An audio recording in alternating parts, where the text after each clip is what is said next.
नमस्कार, मैं हृदय कुमार प्रियता राजपुर बीजम्बा सब शो का स्वागत करता हूं। 1 से 5 के बीएड योग्यताधारी के लिए बड़ी खबर है। जो 1 से 5 के बीएड योग्यताधारी हैं उनके लिए बड़ी अपडेट सामने आया है। बिहार सरकार शिक्षा विभाग ने एक आदेश जारी किया है।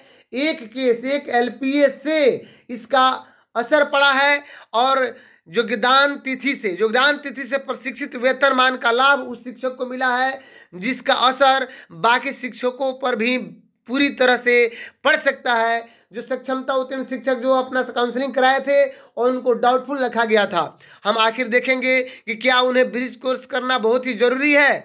जो इस पर हाई कोर्ट का एक ऑर्डर था जिसमें 1 से 5 के बीएड योग्यताधारी शिक्षकों को हटाया जाना था, जबकि अब ये जो लेटर जारी हुआ, जो आदेश जारी हुआ है, इसको आइए तफसील से देखते हैं। तो अगर आप मेरे चैनल पर नए हैं तो मेरे चैनल को सब्सक्राइब जरूर कीजिएगा। अगर अंत तक ये वीडियो आपको अच्छा लगे तो इसे शेयर जरूर कीजिएगा, क्योंकि आपका लाइक शेयर कमेंट करना ही इस वीडियो की सार्थकता है। आइए, बिहार सरकार शिक्षा विभाग एक लेटर जारी करता है। जो आप देखिए, ये 16/10/2024 का लेटर है, यानी 16 अक्टूबर 2024 को इसका ज्ञापांक 1790 है। और इस लेटर में क्या है, ये निदेशक प्राथमिक शिक्षा के द्वारा जारी किया गया है। पंकज कुमार जो निदेशक हैं प्राथमिक शिक्षा। आइए इस लेटर में हम देखते हैं तफसील से कि आखिर इस लेटर में है क्या। यहाँ लिखा जा रहा है कि यह आदेश माननीय उच्च न्यायालय पटना द्वारा याचिका संख्या 94/16/2019 सत्येंद्र कुमार ओझा बनाम राज्य सरकार एवं अन्य में दिनांक 4/3/24 को पारित आदेश के आलोक में निर्गत किया जा रहा है। यानी 4 मार्च 2024 को जो आदेश दिया गया था उसी के आलोक में ये निर्देश दिया जा रहा है। इसमें उनको जो देना था, यानी बिहार सरकार को, या जो रेस्पोंडेंट थे उनको ये जो कुछ भी है, आपको मैं बता दूं कि कितने दिनों के अंदर देना था। Order with period of 6 weeks, यानी 42 दिनों के अंतर्गत उन्हें ये रिपोर्ट देना था, जो अभी दिया जा रहा है। तो आइए इस याचिका में है क्या। याचिका संख्या 94/2019 में दिनांक 4/3/24 को पारित निर्देश का कार्यवाही अंश निम्नवत है। क्या दिया गया उस आदेश में, आइए पढ़ लेते हैं कि considering the facts and circumstances of the case, the order dated 9/1/2009 as contained in Annexure 6 to the writ application is hereby set aside and petitioner is directed to file a detailed representation before the respondent number 3 along with a copy of the judgment passed in LPA number 1699 of 2013 and other relevant documents within a period of 1 week। इसमें कहा गया है कि परिस्थितियों और तथ्यों को देखते हुए जो केस यहाँ पे एक ऑर्डर पास किया गया है 9/1/2019 को, है ना, एज कंटेंट इन एनेक्चर 6, जो यहाँ पे अनुलग्नक 6 के अनुसार writ application is here bye set aside, मतलब ये एक तरह से जो एप्लीकेशन दिया गया था, रिट दिया गया था उनके द्वारा, उसका मतलब एक तरह से रद्द करते हुए, और उनको द पिटिशनर इज डायरेक्टेड, उनको ये निर्देशित किया गया है कि आप file A detailed representation before the respondent number 3, यानी जो रेस्पोंडेंट 3 है, जो आपके प्रतिवादी हैं, उनके सामने इस जजमेंट की कॉपी को ले जाना है। किसकी? इन एलपीए नंबर 1699/2013 का जो 1699 एलपीए है उसके जजमेंट की कॉपी को ले जाना है, और अदर एलिमेंट और जो भी आवश्यक जो कागजात हैं उसको 1 सप्ताह के अंतर्गत जो 3 नंबर यानी रेस्पोंडेंट है, यानी द डायरेक्टर प्राइमरी एजुकेशन, उनके समक्ष आपको प्रस्तुत करना है। और उनके द प्राइमरी जो डायरेक्टर है प्राइमरी एजुकेशन के, उनको क्या यहाँ कोर्ट के द्वारा, माननीय न्यायालय के द्वारा क्या निर्देशित किया गया है, the respondent number 3 namely the director primary education department of human resource development Bihar Patna is directed to pass a reasoned and a speaking order within a period of 6 weeks from the date of receipt of the representation of the petitioner by personally hearing the petitioner or his counsel after giving due notice. यानी जब ये notice दिया जा रहा है उसके बाद 42 सप्ताह के अंतर्गत ये कोर्ट को बताना है, और पिटिशनर को भी बताना है, या उनके जो काउंसिल है, जो सलाहकार है, जो उनके वकील है, उनको बताना है कि आप किस कारण से जो भी मतलब उनके ऊपर आरोप लगाया गया है उस पिटिशन में कि ये जो कार्य हुआ है। तो इसमें अब आगे देखिए 3 नंबर को हम पढ़ते हैं कि याचिकाकर्ता का कहना है कि उनकी नियुक्ति वर्ष 2014 में बिहार पंचायत प्रारंभिक शिक्षक नियोजन सेवा सत्र 2012 के अंतर्गत हुई। अब बात आ रही है जिसमें अप्रशिक्षित शिक्षक के रूप में प्राथमिक विद्यालय पंचायत, देखिए ये 1 to 5 के रूप में बहाल हो गए पैगंबरपुर पंचायत में, जो पैगंबरपुर प्रखंड सिमरी में की गई है।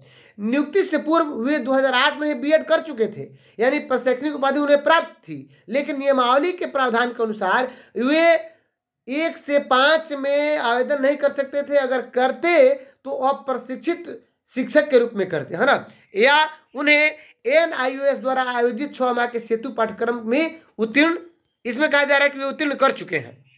यानी वे शिक्षक जो है 2008 में बीएड किए, 2012 में 14 में उनकी नियुक्ति हुई 2012 नियमावली के अनुसार, और वे 6 माह का जो ब्रिज कोर्स है वो भी कर चुके हैं।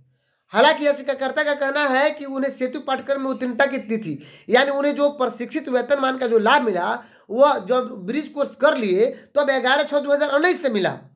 इसी पर वे LPA 1699/2013 के अपीलकर्तागण के सदृश उनका कहना है कि जो 1699 का जो ऑर्डर है जिसमें जो वहाँ पे अपीलार्थी थे, जो अपीलकर्तागण थे, जो उनको लाभ मिला वो लाभ इनको नहीं मिल रहा था। यानी इनको जो लाभ मिला प्रशिक्षित वेतनमान का यह ब्रिज कोर्स करने के बाद मिला, जबकि 1699 कहता है कि जिस दिन हमारे जो शिक्षक थे, जो चाहे जिला कैडर के भी शिक्षक जो DPE किए, बहुत सारे ऐसे शिक्षक थे जो जिला कैडर के जो पुराने वेतनमान में थे 34,000 वाले में, 9300 से 34,800 वाला में, तो उसमें जो हमारे जो शिक्षक थे जो DPE किए, तो DPE के डेट से उनको प्रशिक्षित वेतनमान मिला। नियोजित को भी DPE के प्रशिक्षण उत्तीर्णता की तिथि से उन्हें प्रशिक्षित वेतनमान का लाभ मिला, हम लोगों को मिला है। तो 22/7/2014 से उनको मिलना चाहिए जो उनकी नियुक्ति तिथि है। इसी पर उन्होंने एक रिट याचिका दायर की थी। अब आइए 5 नंबर बिंदु क्या है कि ध्यातव्य है। अब ये देखिए, सरकार विभाग का कहना है कि बिहार पंचायत प्रारंभिक शिक्षक नियोजन सेवा सत्र नियमावली जो 2012 में था 1 से 5 हेतु मूल कोटि के शिक्षकों के नियोजन में न्यूनतम प्रशैक्षणिक योग्यता के रूप में बीएड के आधार पर नियोजित किए जाने का कोई प्रावधान नहीं था। यानी बीएड के आधार पर कोई प्रावधान नहीं था कि उनको नियोजित किया जाए। फलतः बीएड जो अधिकारी आवेदक द्वारा मूल कोटि में नियोजन हेतु अप्रशिक्षित, अब ये जो आवेदन किए तो अप्रशिक्षित श्रेणी में आवेदन किया गया। जो याचिकाकर्ता थे श्री सतेंद्र कुमार ओझा, और इसी श्रेणी के वे शिक्षक भी हैं, यानी अनट्रेंड।